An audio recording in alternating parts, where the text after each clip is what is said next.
continuing our series with a look behind photographs, and what goes into them is one of our favorite rides, the PeopleMover. To see exactly what we do to get a shot like this, stick around.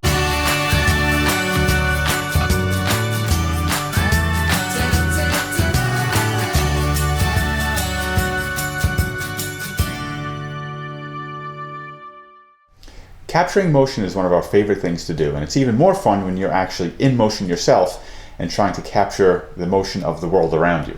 But it's even more challenging because you're in motion. So the challenge really is finding the correct balance between being able to stabilize your camera and getting a long enough shutter speed to show the motion. We've been on PeopleMover 100 times easily and shot it just as many times. And once you really have the settings correctly and know exactly what to do, it's really easy to shoot. It's just a matter of capturing that one moment and being stable enough to capture it sharply. So this photograph I shot with the Canon 5D Mark IV. I used a 17mm lens because I wanted an ultra wide field of view for two reasons. First, because it gives me the whole track and surroundings when I'm shooting, and also because with an ultra wide lens it's a little bit more forgiving as far as camera shake goes when you're in motion. As smooth as this ride feels, and when you're on this ride in the afternoon on a hot day in the Magic Kingdom, it feels like a really nice, smooth, relaxing ride. But when you're actually trying to capture long exposures, it's not as smooth as you think it is. It is a little bit of a bumpy ride, so capturing a nice sharp shot while you're in motion is really kind of a challenge. But I found the best compromise there, the best shutter speed is about a half a second long. Anywhere from about 1/3 of a second to 2/3 of a second should be just about right. But at about a half a second long is just right to show the motion without having to go through a series of bumps, which it does fairly frequently. So basically what you want to do is you want to be able to prop your camera up on the ride vehicle itself. You know, the bottom of your camera is nice and flat, and fortunately the top of this ride vehicle is nice and flat also.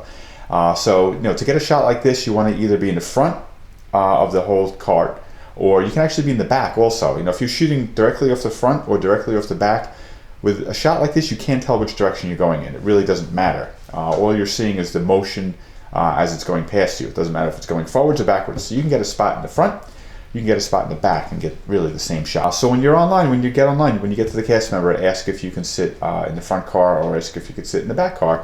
And usually if things are going normally, they're very accommodating. They'll let you do that. So you want to get a spot there where you can actually face forward or face backwards with your camera propped up. And then, you know, with your shutter speed dialed in at a half a second, you want to be in high speed continuous burst mode, and you're just going to hold your finger on the camera. You're going to get the shot framed, make sure that you have your wrist strap on, of course. You're just going to hold your finger down on the shutter, and that's what it's going to sound like, and you're going to rip off as many shots as you can before your buffer fills up or before you go into a tunnel or something.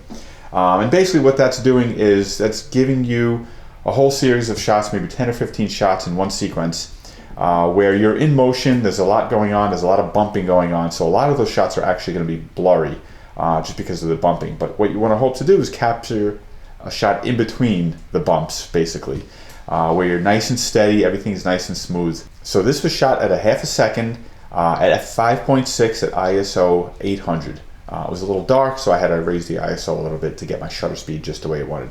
But the most important thing, obviously, is the shutter speed. You know, with a shot like this, there's almost no editing involved either. You know, it's basically just go into Lightroom, touch up a little bit of the contrast and the colors, but there's really no editing to do. That's what makes it fun, getting shots like this.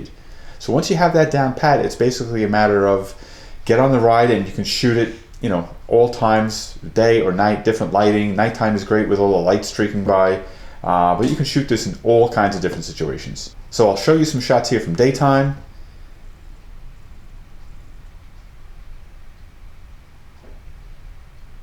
There's a nice one here with the castle going by. You can shoot it at twilight and get those nice blue skies with all the lights of Tomorrowland. And if you don't have a spot in the front or the back, incorporate the ride vehicle into it. I like this shot because it has the ride, it has some people in there, and it's even got some Space Mountain off on the left-hand side. So there's so many different ways to shoot this ride. It's just a matter of knowing what to do when you get on, and then you can just have fun.